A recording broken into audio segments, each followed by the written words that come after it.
c'est important d'arriver à se creuser un petit peu les méninges et à respecter justement la parole qu'on donne et qu'on donne à nos jeunes, parce qu'autrement, ils disent, bah tu vois, celui-là, il dit ça, puis il fait encore autre chose, et puis ça leur met encore un petit doute, et puis ça appuie un petit peu sur la tête, et finalement, ils finissent par plus croire en nos métiers.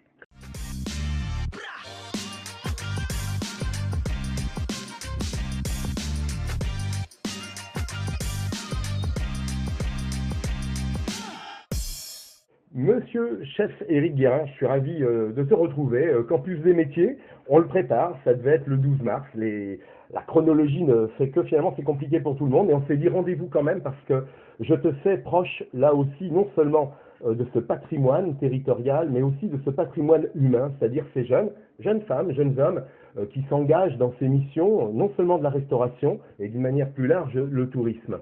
Toi qui es implanté au cœur du parc de la Brière, qui a su sublimer là aussi, je dirais, l'esprit de celles et ceux qui fabriquent tous les jours des produits du terroir pour que ton alchimie, en tout cas, en fasse de belles assiettes. Quel est finalement, pour cette première question un peu longue, ton ressenti aujourd'hui entre tourisme, nature et justement formation des jeunes? Alors effectivement, là, on n'est pas en terre inconnue, hein. C'est un rendez-vous en terre de Brière et bien chez moi. On voit derrière la mare aux oiseaux qui est bien présente. Et puis, je peux vous montrer mon copain, je sais pas si vous le voyez Si, là. si, on le devine là-bas. La petite grue, ouais, qui est tout le temps là. Bah moi, mon ressenti, c'est qu'il faut de la dynamique. Et que dans les moments difficiles comme en ce moment, parce qu'on va pas se le cacher, on vit quand même des moments difficiles, et c'est-à-dire que on a une avalanche de, entre guillemets, micro-catastrophes qui, à chaque fois, quand on commence à lever la tête, on en rajoute encore une et encore une et encore une. Il faut encore plus, dans nos métiers, faire preuve d'accompagnement de nos jeunes, de les faire rêver, essayer de leur trouver un fil conducteur, les accompagner et surtout leur donner de l'espoir.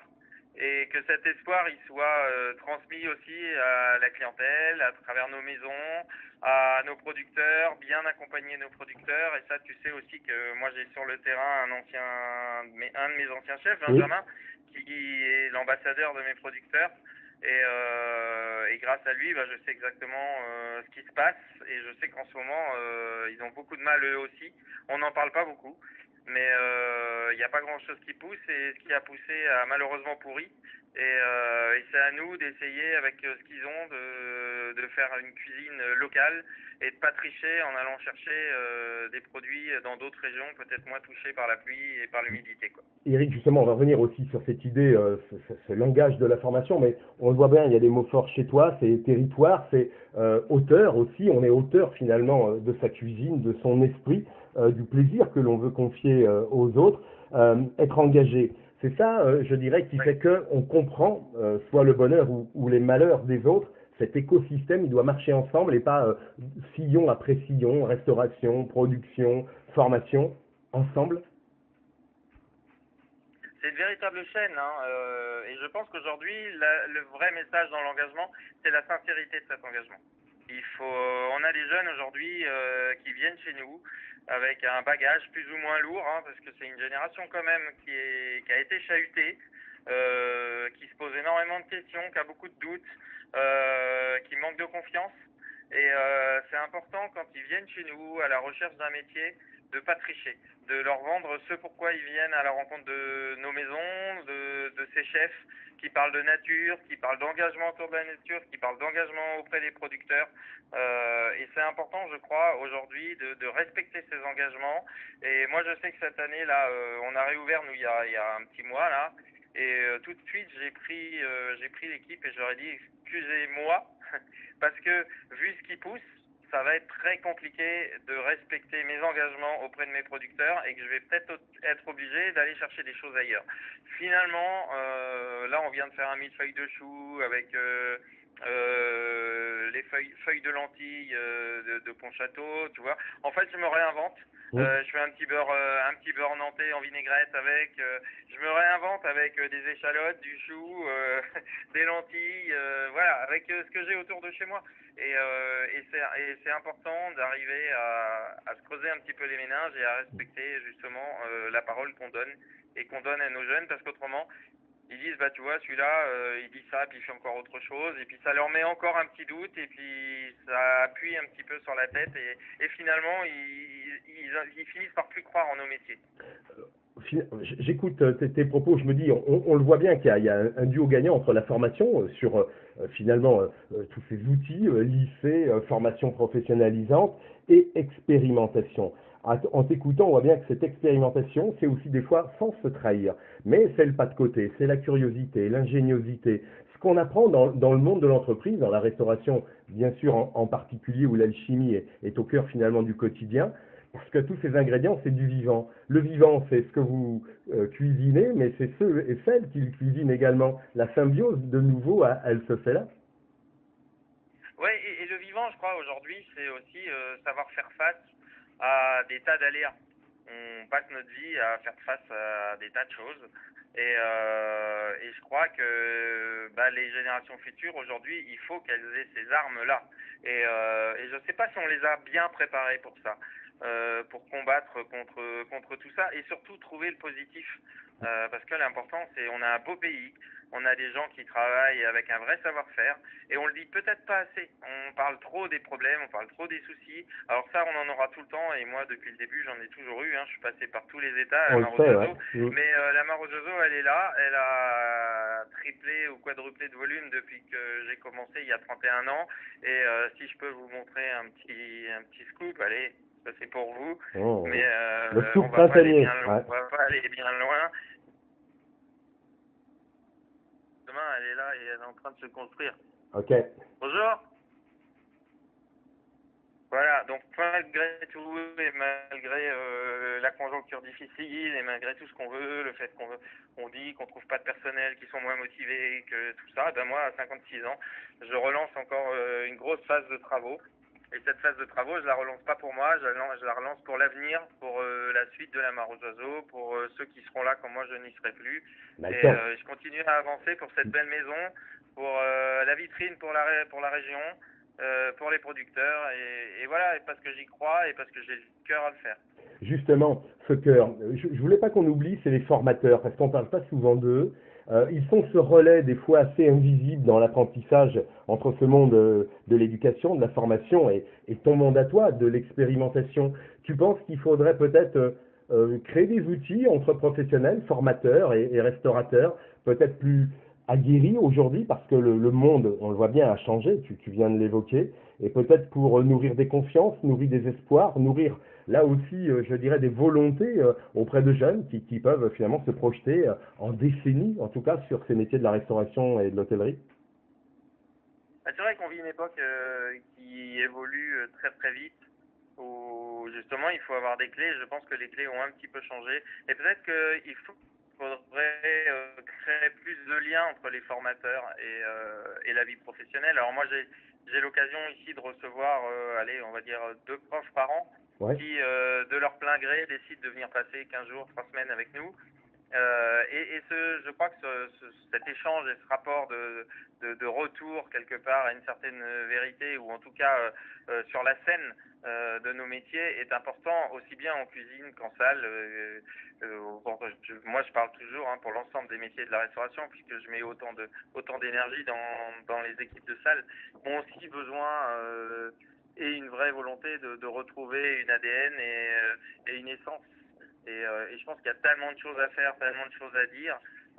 Ce serait important justement que tout ça se renouvelle, qu'on puisse mettre un grand pied dans la fourmilière et qu'on se pose la question de aujourd'hui quels sont les mots-clés, quelles sont les orientations à prendre, et comment redonner du sens à tout ça.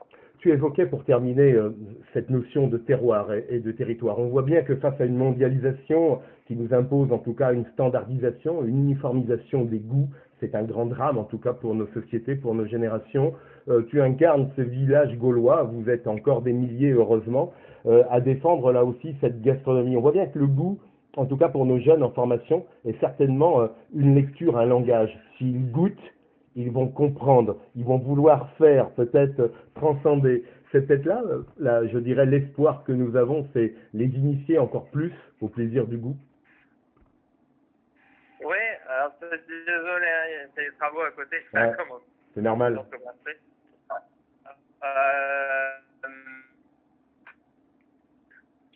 est-ce que tu peux juste me relancer un Oui, petit je te peu sur disais que la question là, parce que du coup, pour sauver nos jeunes, on voit bien que la mondialisation est prenante, standardisation, uniformisation, le goût ouais, est devenu quelque chose comme un langage perdu. Aujourd'hui, pour ne plus le banaliser, et tu restes finalement, je disais, ce village gaulois, où produit de saison, produit de territoire, transformation du vivant, on voit bien que cette transmutation, elle est un langage qui est celui du goût. Quand tu mets le doigt, comme on dit dans le pot de confiture, tu prends goût. C'est peut-être ça l'outil, là aussi, à fédérer avec tous ces jeunes en devenir, les initier encore plus à être gardiens d'un temple, c'est celui du goût, quoi. ouais, mais je crois qu'il y a aussi un problème aujourd'hui de connaissances. Moi, je fais le tour. Hein, en moyenne, on est une vingtaine dans la cuisine. On est en tout une cinquantaine ici. Et quand on fait le tour de ceux qui ont vraiment, on travaille en étoilé Michelin en permanence, on parle de produits, on fait le tour de tout ça. Et quand on voit finalement ceux qui ont cette culture de la gastronomie aujourd'hui, qui connaissent les chefs, qui font le tour des restaurants et tout ça, eh ben on s'aperçoit que c'est même pas 5%, parce qu'il y a un manque de moyens, parce que je sais pas, il y a peut-être un petit manque d'intérêt là-dessus, ou parce qu'on les pousse pas à le faire. Et ça, je trouve que c'est un petit peu dommage, parce que finalement, on a l'impression que... Alors nous, on leur apprend ce qu'on peut leur apprendre à l'intérieur de la maison. Alors nous, ici, ce qu'on fait aussi, c'est qu'ils ont un repas, chacun par an, offert à la mare aux oiseaux, comme ça, ils se mettent en position de client, ils goûtent les plats, et ils se rendent compte non seulement du travail du copain, donc Bien ça ça. ne crée pas de barrière entre cuisine et salle, et en plus, ils se rendent compte de l'effet d'être unique une fois qu'on est assis à une table. C'est-à-dire qu'on sait que quand on envoie des assiettes, c'est une assiette, une assiette. Si on en loupe une, ben on fait la prochaine, on se rattrapera. Sauf que quand elle arrive sur la table, elle est unique pour la personne qui la reçoit, qui la paye, et qui partage cet instant un peu normalement magique avec quelqu'un qu'il aime. Et ça, c'est quelque chose, par exemple, de très important, qui coûte pas énormément. Et dans les moments un petit peu plus creux, de dire par exemple à ses collaborateurs, bah tiens, ce soir, il n'y a que 20 couverts, on peut faire une table de deux, qui a envie de venir? Et nous, c'est quelque chose qu'on fait assez régulièrement. Maintenant, on n'a plus besoin de demander, ils se demandent d'eux-mêmes. Hein. Et voilà, ça c'est une petite chose, mais ça change pas mal la vision. Et en plus, ils sont fiers après, d'abord du restaurant dans lequel ils travaillent, de l'équipe, de la manière dont ils travaillent. Ils échangent par exemple avec le collègue sur la façon dont ils ont été servis et tout ça. Et ils donnent envie aux autres de continuer. Et ça, c'est un premier pas à l'étrier pour leur donner envie d'aller au restaurant, de dépenser un petit peu. Parce que finalement, cette culture-là, c'est toujours un problème d'argent. Hein. C'est qu'aujourd'hui, on a quand même une société où les jeunes, même si la restauration, on a augmenté à peu près de 30-35% tous les salaires depuis la période Covid, et ben, les charges derrière augmentent d'autant. Donc de toute façon, ça rentre d'un côté, ça sort toujours de l'autre. Et malheureusement, les gamins, ils peuvent pas se permettre d'aller au restaurant tous les 4 matins. Chef en cuisine, l'art du service, on voit bien que le récit, il est fondamental. On parlait du goût, ce sont des mots malgré tout, même s'ils sont en pensée, encore qu'il y a waouh, c'est bon, etc. On sait en parler. C'est important, ces clients, je voulais terminer avec ça, Eric, parce qu'on voit bien qu'il y a des gastronomes, c'est pas péjoratif, on peut être gastronome à moindre coût hein, aujourd'hui. Des amoureux de la nature aussi, parce qu'ils aiment aussi avoir un dépaysement. Des curieux, parce que ça aussi, ça marche. La curiosité, c'est un bon défaut lorsqu'on parle de gastronomie et de plaisir de la table. C'est ça aussi, finalement, le plaisir sublime, tu l'évoquais, c'est que pour un prix, on vient avec son argent, mais on va repartir avec cette expérience et ces histoires que l'on peut à son tour raconter. Bah, c'est un petit peu ce que nous on défend à la mare aux oiseaux, hein. C'est-à-dire que je pense que quand on rentre dans la gastronomie comme ça de haut niveau, on vient plus pour manger. On vient pour un moment partagé, échanger. On vient pour se remplir l'estomac certainement, mais aussi la mémoire, l'émotion, tout ce côté-là. Et nous, c'est un petit peu notre travail. C'est là où le travail de la salle est très intéressant, parce qu'ils sont porteurs de tous nos messages. Ils sont aussi les personnalités qui doivent capter le regard, capter l'attention, raconter des histoires à la table. Et ça, on l'a un petit peu oublié en parlant que du cuisinier, mais la salle est très importante à ce niveau-là, et c'est elle qui donne aussi le là d'une belle soirée, et qui permet aussi aux gens, par exemple, un petit peu stressés, stressés peut-être par leur journée ou par un échange ou parce qu'ils sont perdus sur la route ou parce qu'ils ont des problèmes, ce qui permet de se poser, de penser à autre chose, d'engager une autre conversation. Et nous, après, avec la cuisine, on apporte du croquant, des textures, des températures, on va dire des choses qui vont percuter un petit peu dans l'oreille, dans la bouche, dans la tête et qui font que tout ça, ça donne la magie un petit peu de cet instant à table. Mais encore une fois, c'est une alchimie et cette alchimie, elle ne peut être réussie que quand il y a un environnement. Alors nous, notre environnement, on l'a fait aussi bien intérieur qu'extérieur. On y apporte les oiseaux parce que c'est le rêve. On y apporte la petite chaumière en brière et on a raconté toute une histoire autour qui est la mienne et qui est celle que je vis depuis des années. Et c'est pour ça que la maison, elle ne fait que grandir en fonction de moi qui grandis aussi avec des envies différentes. Et c'est là où aujourd'hui on transporte les gens à la Mare aux Oiseaux et on fait que ils viennent pas à la Mare aux Oiseaux une fois en disant on l'a fait, mais ils reviennent avec plaisir parce que voilà, il y a ces petites étincelles qui font qu'ils se disent tiens, on rentre là-dedans, c'est une petite bulle de bienveillance, tout le monde est gentil, on s'y sent bien et quand on ressort, on n'a pas juste mangé, mais on s'est nourri le cœur, on s'est nourri l'esprit et on s'est nourri de notre belle région avec plein d'images positives. Pour terminer, sans démagogie bien évidemment, il y aura un message qu'on pourrait transmettre aux apprenants et aux formateurs, juste un petit message, c'est-à-dire comment ensemble on peut peut-être, je sais pas, mettre plus d'étincelles, il y en a déjà, mais peut-être plus d'étincelles pour qu'un campus des métiers soit finalement un grand moteur d'énergie et un grand moteur de volonté. Je crois que c'est retransmettre la passion à travers un métier qu'on ne doit pas dire difficile. C'est un métier d'engagement, mais c'est un métier aussi d'une grande liberté. C'est un métier de liberté de choix, de liberté de vie.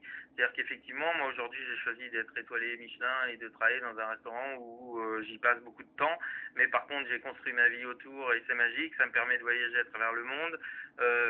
Et puis, les jeunes qu'on forme aujourd'hui, ils font leur choix demain d'aller travailler à l'étranger, d'aller travailler dans une maison où on bosse peu, où on bosse pas le week-end, où on bosse que 35 heures, ou alors un engagement beaucoup plus fort et beaucoup plus profond.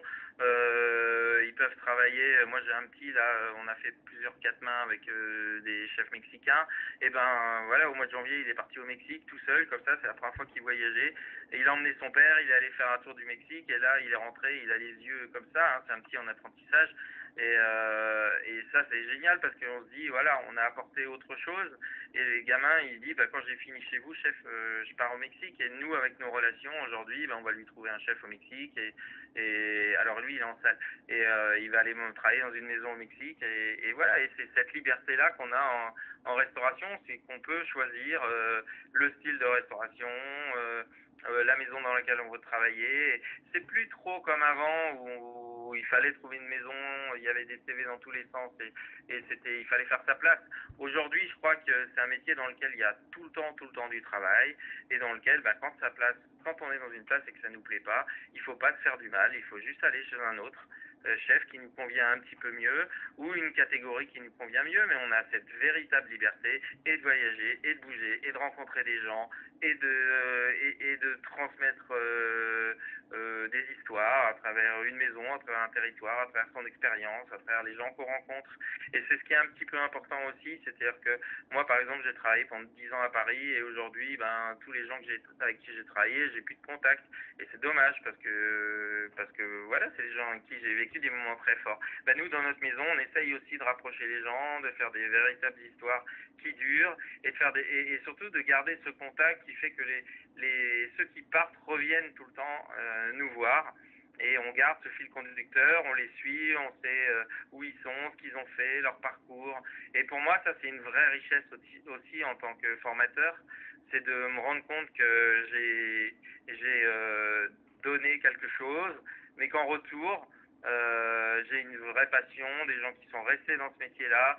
J'ai encore un jeune qui m'a envoyé un grand message il y a 2 jours, là il est rentré dans un 2 étoiles, et il m'a envoyé un grand message adorable sur Instagram en me disant c'est grâce à vous, sans la Mare aux Oiseaux j'y serais jamais arrivé, et regardez aujourd'hui où j'en suis, et je viens de rentrer dans cette maison et je m'y sens bien, et j'ai trouvé les codes tout de suite et on m'accepte parce que vous avez su voilà, ne pas vous servir de ma différence pour en faire une force. Et c'est vrai que c'est ça aussi, pour moi, aujourd'hui, ce sont les choses qui vraiment enrichissent ma vie. On voit bien, tu as raison, chef, c'est que la passion, c'est ce moteur de la confiance entre soi, l'émulation. Moi, j'étais ravi de ces échanges, il y aurait 1000 autres finalement, je dirais, format à faire pour ce campus des métiers tourisme et nature. Un grand merci en tout cas pour ce témoignage, on espère se revoir rapidement parce qu'il y aura forcément des questions, des réactions, tant des formateurs que des apprenants. Mais merci de ce moment partagé à cette réouverture printanière de la mare aux oiseaux. À bientôt, chef. Merci, au revoir.